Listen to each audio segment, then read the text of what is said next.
दोस्तों, जैसा कि आप सभी जानते हैं कि हमारे देश के सबसे बड़े उद्योगपति गौतम अडानी ने मुकेश अंबानी को पीछे छोड़ते हुए देश के ही नहीं बल्कि पूरे एशिया कॉन्टिनेंटल के सबसे अमीर आदमी बन चुके हैं। दुनिया के सबसे अमीर लोगों में अब वो तीसरे नंबर पर आ गए हैं और उन्होंने अपनी अमीरी से लगातार कई सालों तक दुनिया के सबसे अमीर इंसान रह चुके बिल गेट्स को पीछे छोड़ दिया है।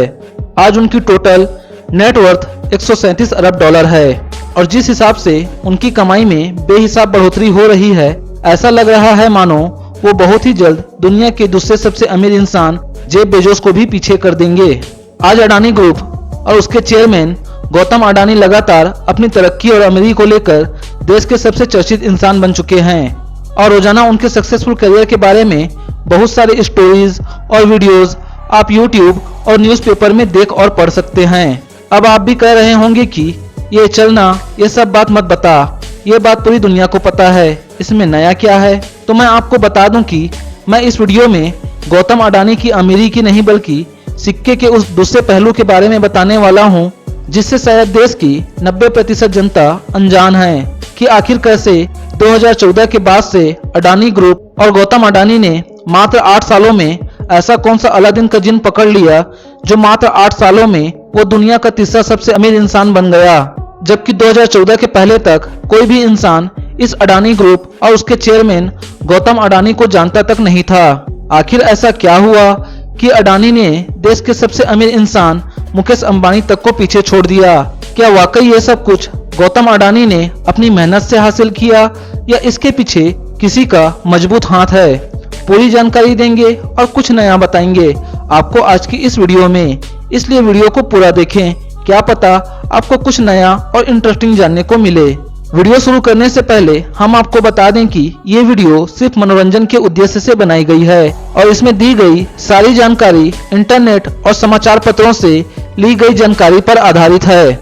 इस वीडियो का उद्देश्य किसी के धार्मिक, सामाजिक और निजी भावनाओं को ठेस पहुंचाना नहीं है और यदि किसी वजह से किसी इंसान की भावनाएं इससे आहत होती हैं तो इसे मात्र एक संयोग कहा जाएगा। ये वीडियो मनोरंजन के लिए बनाई गई है और इसे सिर्फ मनोरंजन के लिए ही देखा जावे। वेल गाइस, जैसा कि आप सभी जानते हैं कि हर सिक्के के दो पहलू होते हैं, एक अच्छा तो एक बुरा। और आजकल हमारे देश की मीडिया का जो हाल है ये सब जानते हैं कि कैसा हाल है। आज देश की मीडिया इतनी बड़ी चाटुकार और चमचागिरी वाली हो गई है कि वो देश के असल मुद्दों को दिखाती ही नहीं बल्कि सिर्फ वो दिखाती है जिसके इन्हें पैसे मिलते हैं। खैर, मीडिया की पोल फिर कभी खोलेंगे। आज तो हम अडानी जी के अलादीन का वो जिन खोलेंगे जिसकी वजह से अडानी जी इतनी जल्दी दुनिया के तीसरे सबसे अमीर इंसान बन गए और कैसे बने ये भी बताएंगे।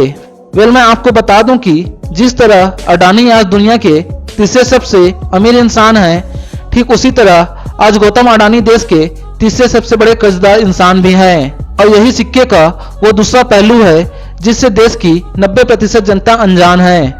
जी हाँ दोस्तों, भारतीय रुपयों के हिसाब से आज गौतम अडानी 11 लाख करोड़ की नेटवर्थ के साथ दुनिया के तीसरे सबसे अमीर इंसान बन चुके हैं। वहीं बात की जाए गौतम अडानी और अडानी ग्रुप के कर्जे की तो आपको बता दें कि आज अडानी ग्रुप और गौतम अडानी पर देश का 2,18,000 करोड़ का कर्जा है और मजे की बात यह है कि इसके बाद भी देश की बड़ी बैंकों से अडानी को लगातार कर्ज ऊपर कर्ज मिल रहा है और अडानी अपने मुनाफे से कर्ज पटाने के बजाय लगातार कर्ज लेकर दुनिया के सबसे अमीर इंसान बनते जा रहे हैं। आज अडानी ग्रुप देश में बड़ी तेजी से फैलने वाला बिजनेस ग्रुप है। मौजूदा समय में अडानी ग्रुप के अंदर Adani enterprises, Adani power, Adani green, Adani transmission, Adani gas और अडानी पोर्ट जैसी बिजनेस हैं जिन पर भारत सरकार का 2,18,000 करोड़ का कर्जा है, जबकि अडानी बहुत ही जल्द और कई बड़ी कंपनीज के मालिक बनते जा रहे हैं और वो भी बैंक से कर्ज लेकर। और आपको पता है कि वो पैसा ना भारत सरकार का है ना अडानी का, ये तो वो पैसा है जिसे हमने अपने अकाउंट में बचा कर रखा है। जी हाँ, ये आपका और हमारा पैसा है जिसे अडानी अपनी रहीसी के लिए इस्तेमाल कर रहा है और इसमें गवर्नमेंट उसका पूरा साथ दे रही है और यही वजह है कि अडानी ग्रुप कर्ज पटाने के बजाय लगातार बैंकों से हमारा और आपका पैसा अपने बिजनेस के लिए इस्तेमाल कर रहा है। और अगर फ्यूचर में कभी भी अडानी ग्रुप को अगर किसी वजह से नुकसान होता है तो पता है क्या होगा, वही होगा जो विजय माल्या, नीरव मोदी और कई सारे भगोड़े बिजनेसमैन ने किया। अडानी चुपचाप अपना मुनाफा लेकर किसी दूसरी कंट्री में आराम से अपना बिजनेस करेगा और हम सिर्फ देखने के अलावा कुछ नहीं कर पाएंगे। वैसे क्या आपको पता है कि साल 2014 में आने वाली सरकार ने अब तक कई बड़े बिजनेसमैन को एनपीए दिया है। अगर आप एनपीए क्या होता है नहीं जानते तो मैं आपको बता दूं कि ये सरकार द्वारा बड़े बिजनेसमैन को दिया जाने वाला वो कर्ज माफीनामा है जिसे बिजनेसमैन कभी भी बैंक को वो पैसा वापस नहीं करता। जबकि आम इंसान अगर अपना क्रेडिट कार्ड का बिल टाइम पर ना भरे तो यही बैंक वाले उसका जीना हराम कर देते हैं। जबकि अडानी को इतना कर्जा देने के बाद भी बैंक वाले खामोश बैठे हैं और सबको पता है कि अडानी की कामयाबी के पीछे किसका हाथ है। और अडानी ग्रुप को साल 2016 में तत्कालीन सरकार के द्वारा करीब 72,000 करोड़ का एनपीए, मेरा मतलब कि कर्ज माफी दी गई। मतलब कि आपके और मेरे सेविंग पैसों को अडानी को अमीर बनाने के लिए फ्री में दिया गया। और इसके बाद से अडानी ग्रुप लगातार बैंकों से कर्ज लेकर अपना बिजनेस बढ़ा रहा है और देश के रिजर्व पैसे का आज आधा हिस्सा अडानी ने कर्ज के तौर पर ले रखा है। आपकी जानकारी के लिए बता दें कि आज हमारे देश के पास टोटल रिजर्व 4.7 ट्रिलियन रुपए का है, जबकि अडानी ने 2.2 ट्रिलियन रुपए का कर्ज ले रखा है देश की हर बैंक से। जहां आज देश की 80 करोड़ जनता को 5 किलो चावल तक नहीं मिल पा रहा और हमारा देश लगातार जिस तरह गरीब देशों की लिस्ट में नाइजीरिया जैसे देशों से भी नीचे जा चुका है, वहीं हमारी जमा पूंजी को सरकार पूरी तरह से अडानी को दान करके उसे दुनिया का सबसे अमीर इंसान बना रही है। अगर कर्ज लेकर अमीर बनना अमीर होना कहलाता है तो ये तो देश का कोई भी इंसान कर सकता है। और जबकि अडानी के पास उनकी कुल संपत्ति 11 लाख करोड़ से भी ज्यादा हो चुकी है तो उनके लिए अपना पूरा कर्ज चुकाना कोई बड़ी बात नहीं है। लेकिन कर्ज न चुकाकर लगातार कर्ज को बढ़ाते रहना आने वाले समय के लिए एक खतरनाक वक्त साबित हो सकता है, क्योंकि हमारे देश में पूंजीपतियों को बैंक से सारा पैसा लेकर विदेश भागना कोई नया काम नहीं है। और जिस तरह सरकार अडानी ग्रुप और गौतम अडानी पर दिल खोलकर मोहब्बत लुटा रही है, कहीं ऐसा ना हो कि आने वाले कुछ सालों में हम खुद को अडानी ग्रुप के हाथों लूटा हुआ देखें। वैसे मैं आपको बता दूं कि आज हर भारतीय पर 32,000 रुपए का कर्ज है और वो इसलिए क्योंकि हमारे देश ने विदेशी बैंकों से कर्ज ले रखा है।